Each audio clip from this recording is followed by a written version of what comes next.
How can I help? What would be most useful for you today? Okay, so I think like I told you before, so I started studying in September. Haven't studied since grad school. It's a lot of years ago. I didn't want to take a baseline test because I didn't even want to know what the score would be. So I spent the past 2.5 months, going over everything. I'm finding that the logic games are the most difficult.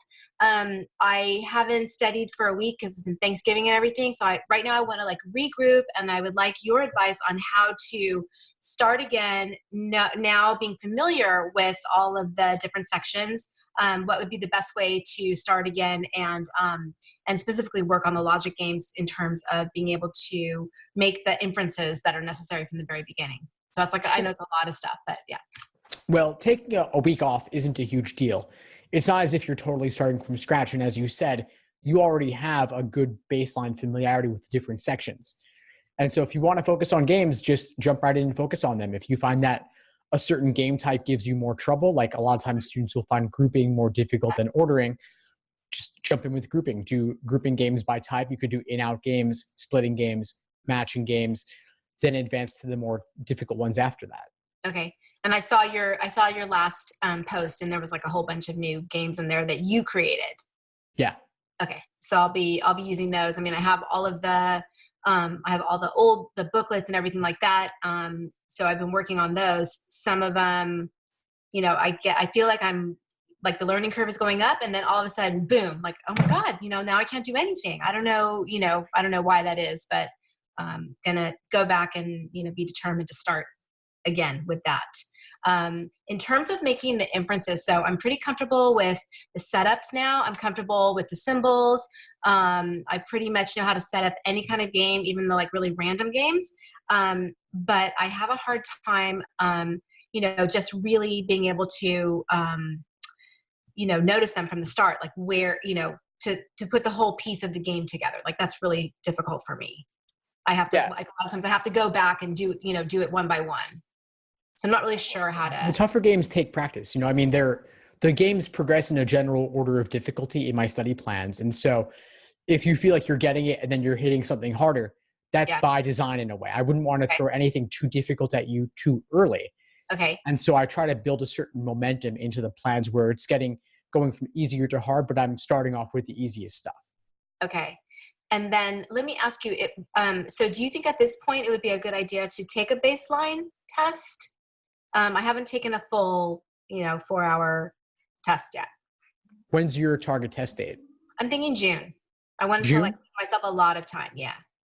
I was thinking April, but I don't know. I really am starting to think like, I don't know if I'm gonna be ready by April.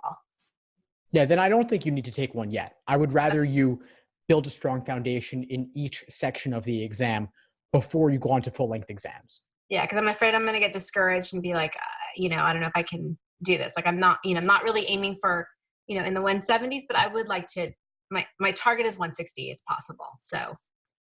Sure, and you've got enough time to make really anything at all happen. But I agree with you that initial diagnostics can be kind of discouraging because you haven't studied everything you're being tested on yet. So of course it's not likely to go well, but give it some time. Then in the spring, even March through June or February through June, you could be taking a timed exam every week over those couple of months. Okay. And so in terms of the logic games and the inferences, you think it's just practice that like it'll all come together? I mean, I just feel like sometimes I can't see the forest for the trees, I don't know what it is. And then when I see, like when I go over it and I see how it was done, it's like, oh yeah, but how come I didn't see that? Part of it is practice and familiarity. And part of it's also that not every game has a ton of inferences you can make up front.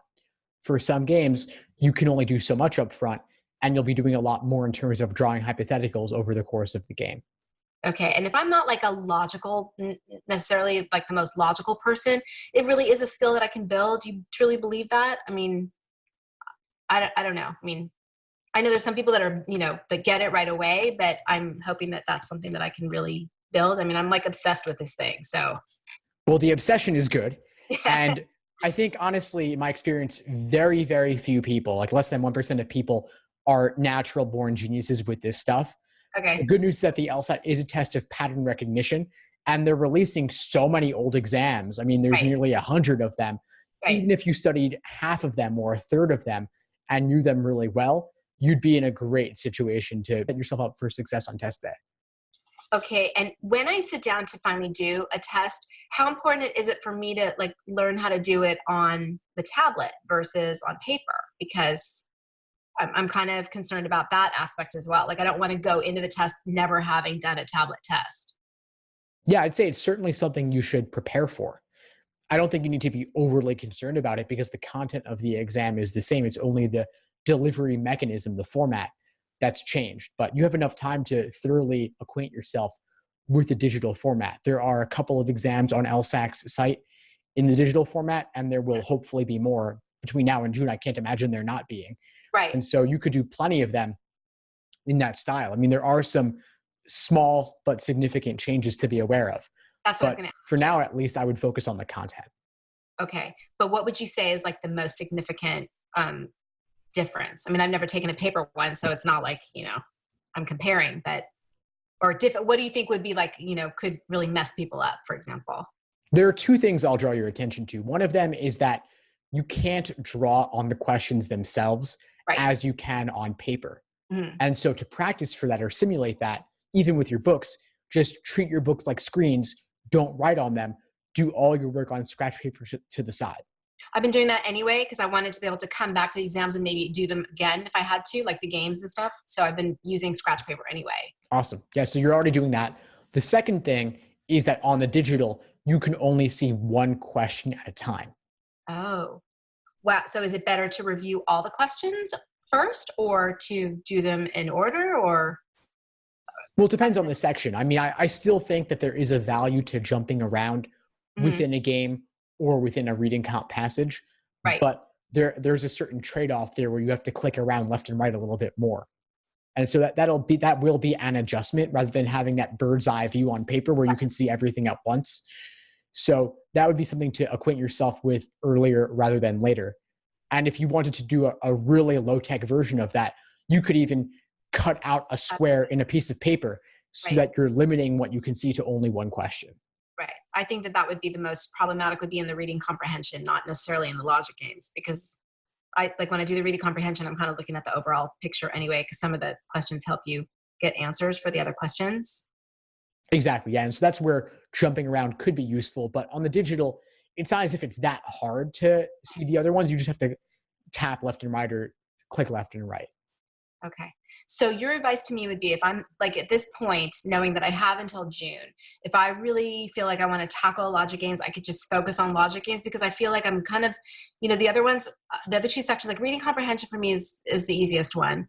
The analytical reasoning is problematic, but it's okay. So I feel like with a couple, since studying with that, I'd be fine. But the logic games is like really my, my weakest area.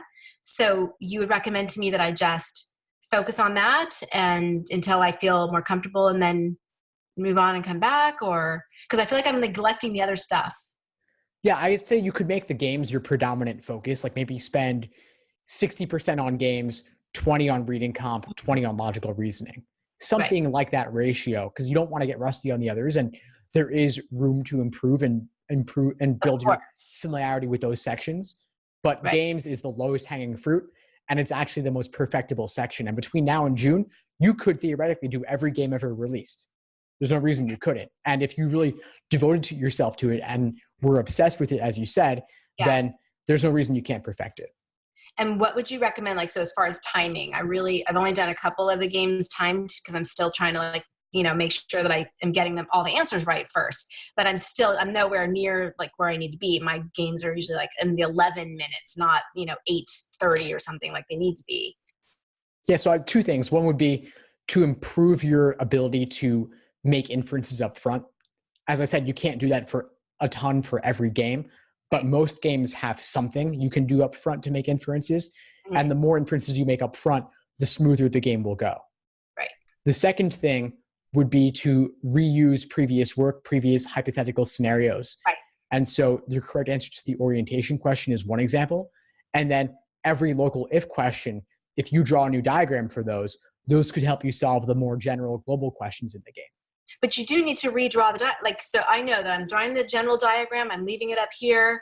and I'm not adding to it. And then I'm doing new diagrams, but I have to like redraw the diagram every time because otherwise I'll mess with that one. But it's better to do it that way, right? Because if Yes, I try to use the other one and erase and scratch out, it becomes a mess. Yeah, you definitely want to do it separately and preserve your previous work, including your initial main diagram. Right. But drawing a totally new diagram isn't as difficult or time consuming as it might seem. Right, because I don't have to remember everything. Yeah. You could draw a very bare bones minimalistic sketch, which is like if the game has 7 variables and it's an ordering game, you could just draw 7 slots, which is simply 7 horizontal short lines. Doesn't take that long. You don't have to number every single one every time. You don't have to redraw all the rules every single time. This is really just for you. Okay. And is there any limitation on the amount of paper they give you? I mean, with scratch paper at the test? Yeah, they give you a booklet. It's about 12 to 14 pages, 8.5 by 11, unlined. So it's not unlimited, but it's still more than you'll probably need. Yeah. Okay. Well, that makes me feel good. Just so you know, like I love reading your blogs every day. Like they really motivate me, and I need that because just when I'm like starting to feel discouraged, I'll come out of my, I go into like my son's room, I close the door, I'm like, don't bother me for 3 hours. I come out, and they're like, how'd you do it? I'll be like, I'm frustrated today. I'm never going to do this. And then, and then I'll read your blog. I'm like, okay, I'm getting back on the horse, and I'm going to, and try it again. So your stuff's been really helpful, and I'm recommending it to my son too. So when he starts studying, he'll also, start with you too. Oh, nice, Jessica. I'm really glad to hear it. I'm glad to help. The blog's been helping and the materials are helping you. Yes. Before we sign off, what would you say is the biggest insight you got from our call today? I would say just like you reassuring that what I'm doing is the right way. Like I feel like, okay, I'm not so lost. And just the fact that you're agreeing with what I was thinking in my head, and that there, really was no big disconnect, was very reassuring. Awesome. Well, please keep in touch and let me know if I can help in any way as you move forward. Will do. Thanks for tuning into the show. Please subscribe if you haven't done so already to be notified of new episodes as I release them. And feel free to reach out if you need anything at all as you move forward with your prep. I'm happy to help however I can. In the meantime, I'll wish you all the best and take care.